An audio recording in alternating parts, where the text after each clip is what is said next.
Gerald and Megan, there's a city not too far from here called Rockwell, and it's where a quarry is probably the same quarry that Lily worked in. She was a woman working in a quarry? What? Yeah, she wasn't an attractive woman. She was kind of stocky.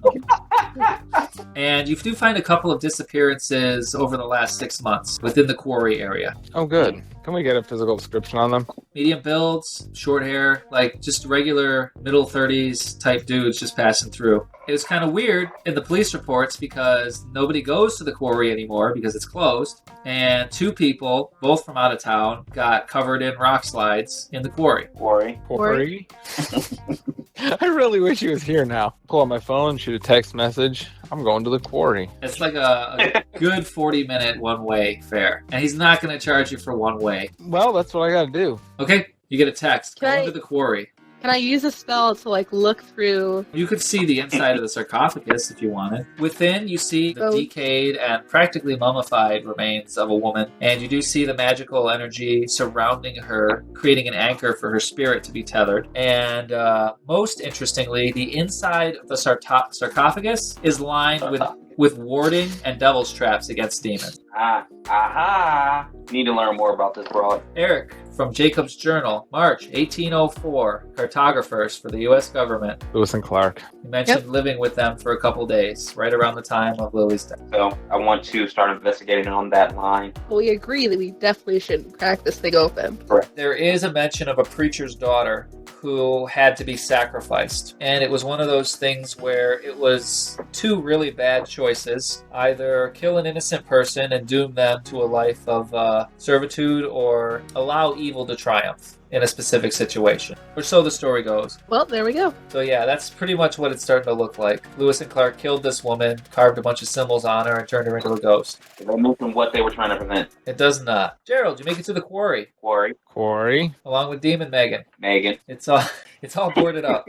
There's all kind of signs up. Do not enter, no trespassing, danger. Yeah, I ignore all those. Which leads into an underground cavern system where they were mining what looks to be marble. You see some dusty railroad tracks, some broken down carts used for hauling different bits of stone up to the top. Well, I try to look for the locations described, and I would do a hunting roll. You make your way in about 50 feet. You find what looks to be one of the locations of one of the rock slides. You see a giant crack in the ceiling where several hundred pounds of rock look to have just jostled loose and fallen on the poor bastard. You get a chill. I didn't bring my EMH. I wish I had some iron, or salt, or anything. Why isn't this a salt mine? Megan, Gerald is thrown up against the wall, and a woman appears in a white dress, long blonde hair, and has him by the throat, holding him up against the cavern wall. Gerald's looking like he's in some trouble here. Let him suffer just a bit. I'll let this ghost hold him against the wall, all menacingly. And he's having a hard time breathing, I'm sure. And once he looks like he's just this side of ready to pass out, rip up the steel beam and swipe it through the ghost. It rips up out of the ground and on its own wraps itself around the ghost, which streaks, lets go of Gerald, and then disappears. Took you long enough. Ugh.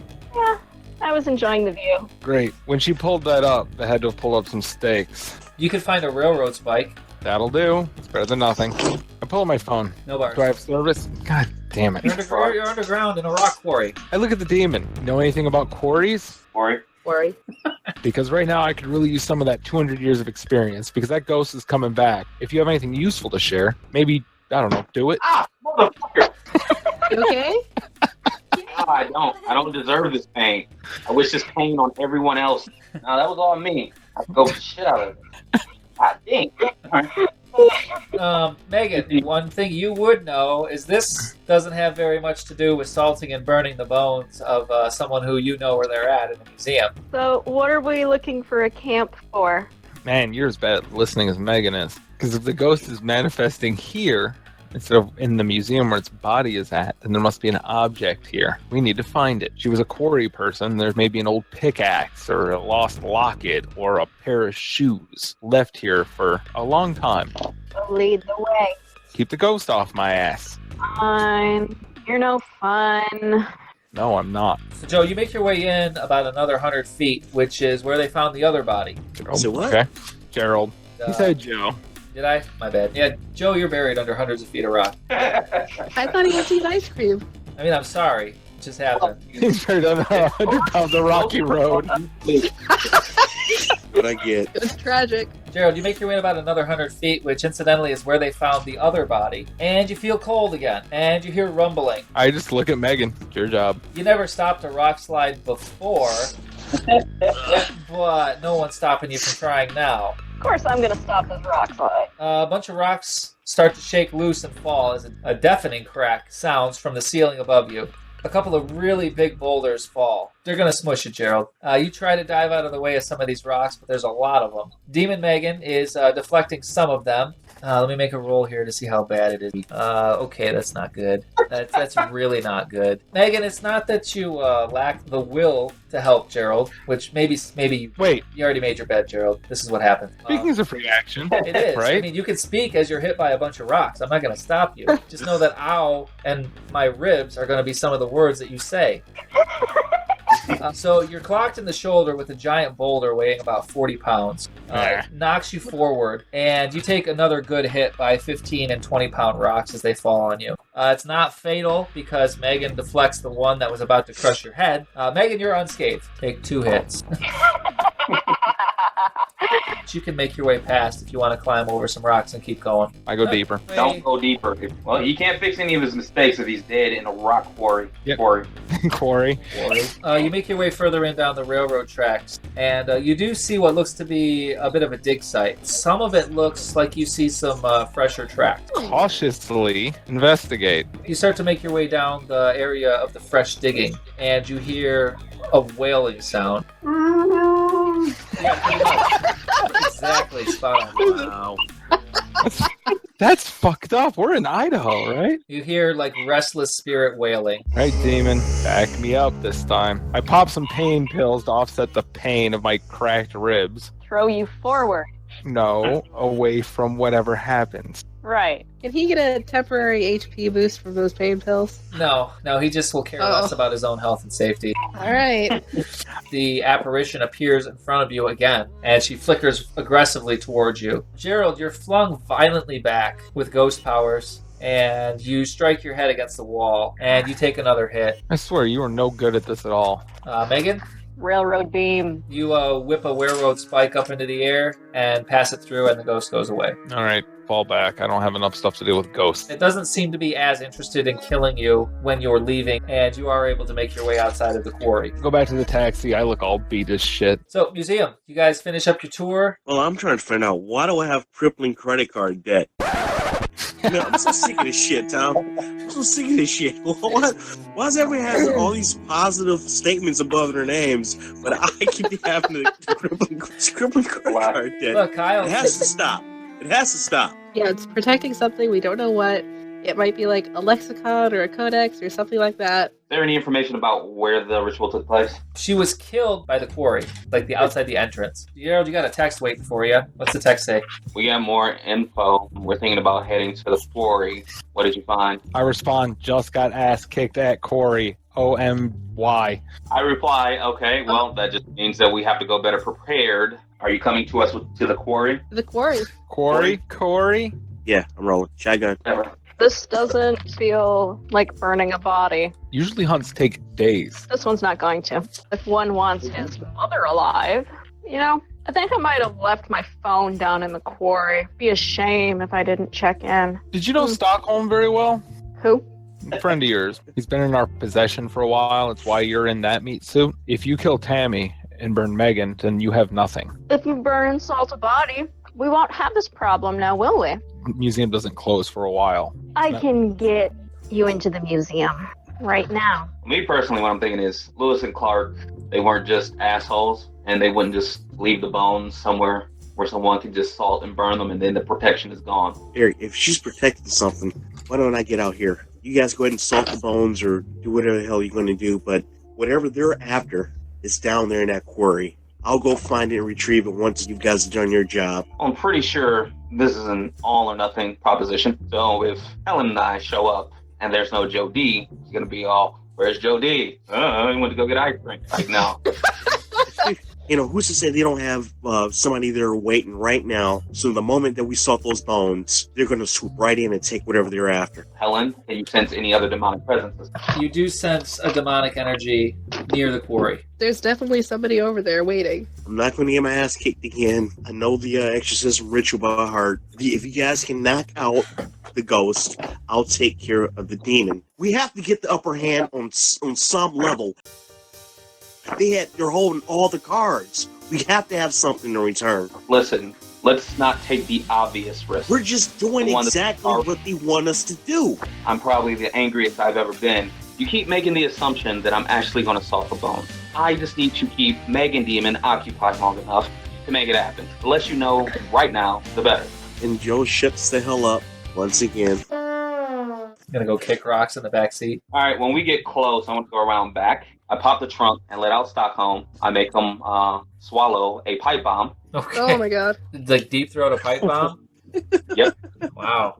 I pat his stomach and say, that's just an insurance policy. I'm sure you're going to be a demon of your word since we're best friends. But your time to prove yourself is now. When I say, fuck all demons, that's when you pop out, ambush our Meg demon, keep her occupied while we take care of her. Do you want me to kill her? I can kill her. No, we just want you to subdue her. I mean, what if it's me or her? I would suggest that you, with every fiber in your being, make sure that that's not the case. And then that's it, right? I walk without this pipe bomb in me? Well, you're going to have to pack the pipe bomb.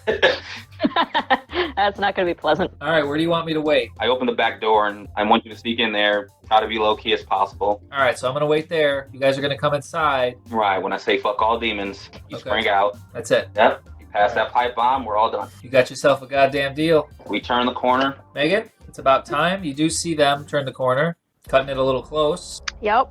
I wave. I'll wave back. The demon likes Helen. Besties. She's polite.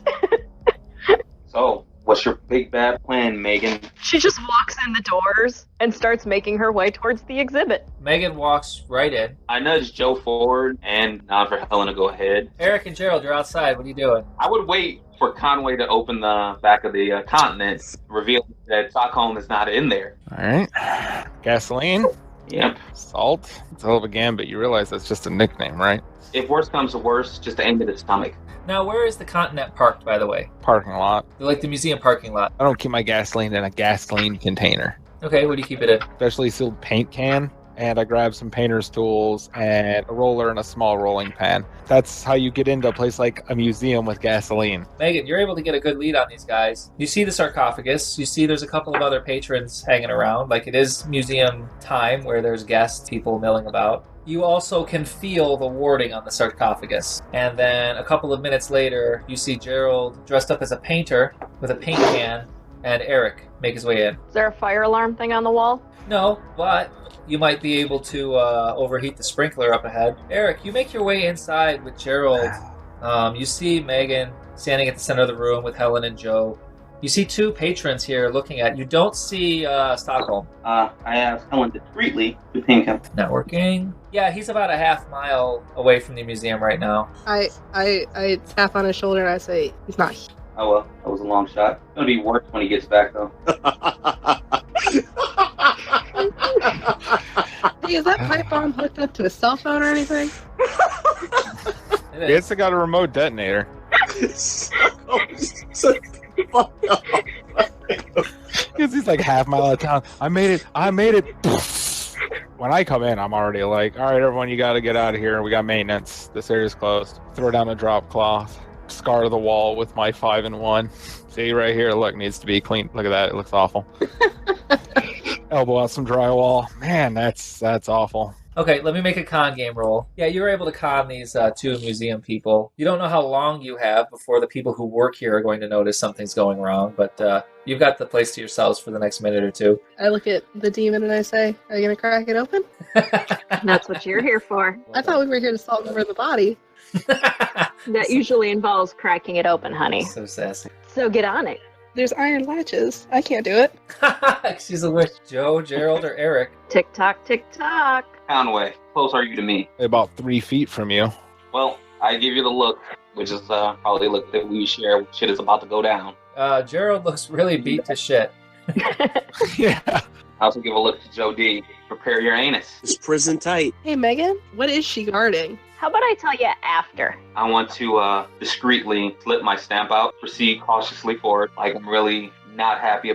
I walk up. I don't even turn around or anything. Come up with Devil's Trap stamp and try to get in the forehead. It's all going to come down to 2 dice rolls. Eric walks by to the sarcophagus, and Megan, even though she's engaged in conversation, knows full well that right before you open the demon-sealed and warded sarcophagus is probably the opportune time to try some kind of shady business, is somewhat prepared. Eric spins around with his hand high over his head, comes down right above her forehead with the stamp, and she grabs his wrist and stops him, twists it around up behind his back, rips the stamp out, and crushes it, and flings Eric to the side. It's getting really warm in this room. For the record, I had no idea that he was planning that. I was just curious. I'll look at Eric and I'll look for the nod. This is all on them. I need you motherfuckers to start doing shit. Well, we make eye contact. I give you the fucking Samuel L. Jackson bug eyes. Hurry up and do this shit, motherfucker. Good enough. Megan, looks like shit's about to hit the fan. What do you do? Start flinging. Gerald, what do you do? I climb up into the display. I jam the 5-in-1 into the coffin Okay. so that I can pry it open. But I look at Megan. New deal. It's a trade. Your people get what they want, but you give us that body right now. You get on the phone. You tell them to give Tammy an extension. You're giving up this body. We'll give them the thing they want in the quarry. That's the deal. She's got a knife on her, right? Yep. Knife goes right in the abdomen. Oof. Fine. And then she smokes out. Oh. That's not necessarily fatal. It's not good. This isn't a combat wound. This is a cinematic wound. There's a big difference. Not only that, but it's a cinematic wound on her own character. Demon Megan, standing next to the sarcophagus, stabs herself to the hilt with her knife, pulls it to the side a little bit, pulls the knife out, and casually tosses it in the air. It clatters to the ground. Blood starts to run down Megan's abdomen. She doesn't seem to notice. And then she says, fine, and smokes out. Megan lets out a scream and collapses to the ground. And you are reduced to -1 hits. You are bleeding out, and you will die without immediate medical attention. I pop that casket open, and I say, witch, and I point at Megan's body. Vitality the shit out of that. You can do that, Star. It would go to me. but I yeah. don't want to die. You could take her wound of 6 hits onto yourself. This is just like Reservoir Dogs. It's only 1 stab wound, and it's in the belly. So, if we apply pressure to it, she's got a good couple of hours. Meanwhile, I go through with my end of the deal. No, don't you fucking dare. I jump on Megan and I put pressure on the wound. Conway, stop. It's the only, Fucking stop. it's the only way your mom's going to stay alive. Do that, then the demon next to the fucking quarry will just slink right in and get whatever the fuck they want before we can do anything to stop it. That's the deal. It's the only thing that keeps your mom alive. Can I slink around in her brain? She's like unconscious. You keep getting flashbacks of being stabbed. So that's a little bit traumatic. You get flashes of a warehouse and a quarry. You see a lot of rust and broken windows. It's a place you haven't been before. And I also let Conway know that woman was sacrificed by hunters to prevent evil from triumph. Whatever she's guarding is some pretty bad shit. Please don't open the casket. Oh, it's already open. I already salted the bones. Eric will make a sacrifice, and then he'll suck it up and keep walking forward. But he can't rip the world for his mother as much as he would want to. Like, there's too many ifs, there's too many unknowns. This is the smartest play. I continue with the salting and burning. I call 911. I'm going to roll for Eric first, and then I'm going to roll for Gerald. Here's exactly what happens, and I think this is going to be true to both characters at the same time. Gerald pulls out his lighter, he flicks it and gets it ready to burn, and he gets it ready to drop. Eric, you jump up. This is the wrong idea, and you don't want him to do this. You take his hand, and you twist his wrist, causing the lighter to fall out of his hand. And then you look into Gerald's eyes as he smiles at you, and concealed like a card trick, he has a strike anywhere match that he drops onto the body. You're able to physically overpower him, but he pulled a sleight of hand on you. The match drops into the body and lights. This is good cinematically. If the sprinklers weren't going to go off, they're going to pretty soon. And there's a body bleeding on the floor. So there's a lot of things that are about to happen in this small little area. and a lot of questions that are going to be asked pretty soon. Everyone out, I got this. Oh, and I throw the keys to the continent to Eric. Get out of there, sneak, do your best. I got this. Okay, Gerald, you're on the floor putting pressure on the wound when the EMTs arrive. The rest of you make your way outside. It's a really old, beat-up, nearby warehouse. And what do you do about Stockholm? How far do you let him get away? I mean, this is up to Eric. He's got the button. I push it. I push the button. Okay, you push the button. Nobody's going to like it. The back half of the Lincoln continent is blown to shit.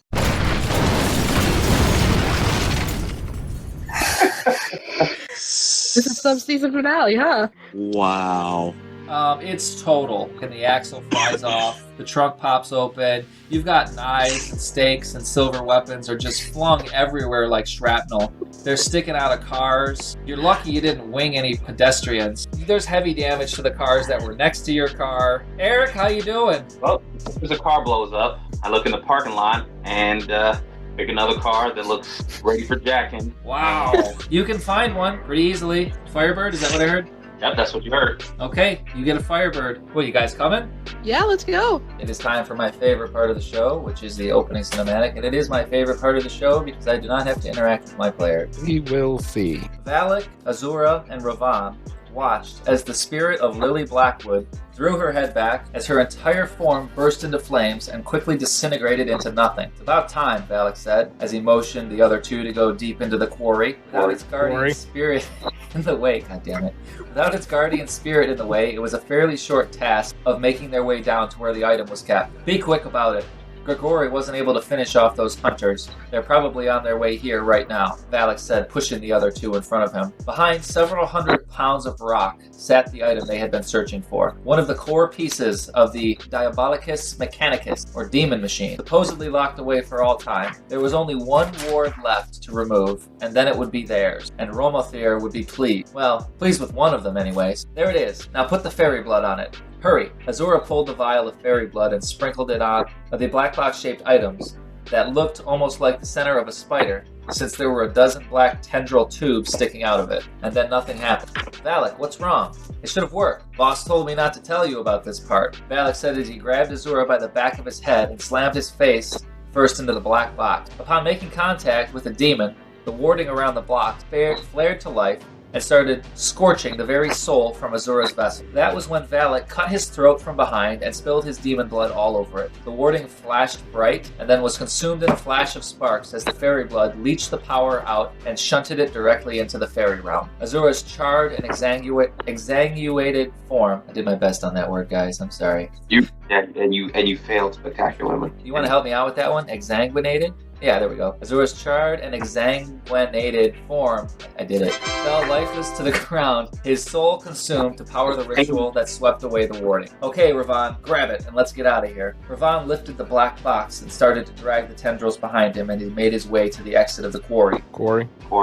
After about 10 steps, the box sparked to life again, this time from within, and with breakneck speed, all 12 tendrils wrapped themselves around the demon, making it impossible for him to break free. Valak said, "Boss said I shouldn't mention that either."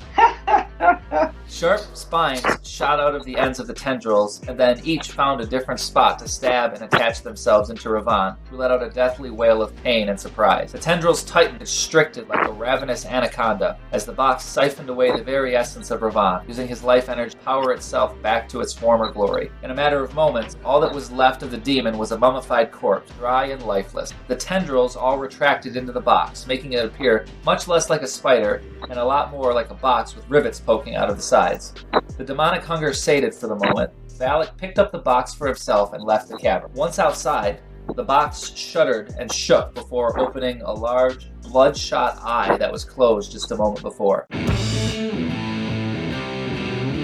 The eye glared right at Valak and then shot a green beam of energy into the sky. The ground shook violently for miles around, completely collapsing the inside of the quarry under thousands of tons of rock and marble. Quarry. The beam shot into the sky and found its way to the nearby town of Nampa, the closest source of human life. Gerald had managed to get Megan outside as Eric had managed to steal and hotwire a jet black Pontiac Firebird so he could race to the quarry. Quarry. Each of them could see the giant beam coming into the town from overhead, when suddenly the ray of energy split apart into hundreds of smaller rays that proceeded to each slice through random townspeople and citizens. Eric managed to swerve the car at the last minute, but not enough to avoid clipping a telephone pole that sent Joe D's head straight into the dashboard, knocking him out, but he did avoid rolling it on its side into a ditch. Well, Gerald had to jump in and reapply pressure to Megan when one of the beams cut the EMT open from the top of his head down to his chin like a pistachio. There were cries and screams from all directions, and then those touched by the energy shrinked and shriveled like dried corpses and crumbled into dust, leaving behind only severed limbs and puddles of blood from where the energy first struck them. And then as quickly as it had happened, everything was quiet again. So, well, I wonder how we feels about that.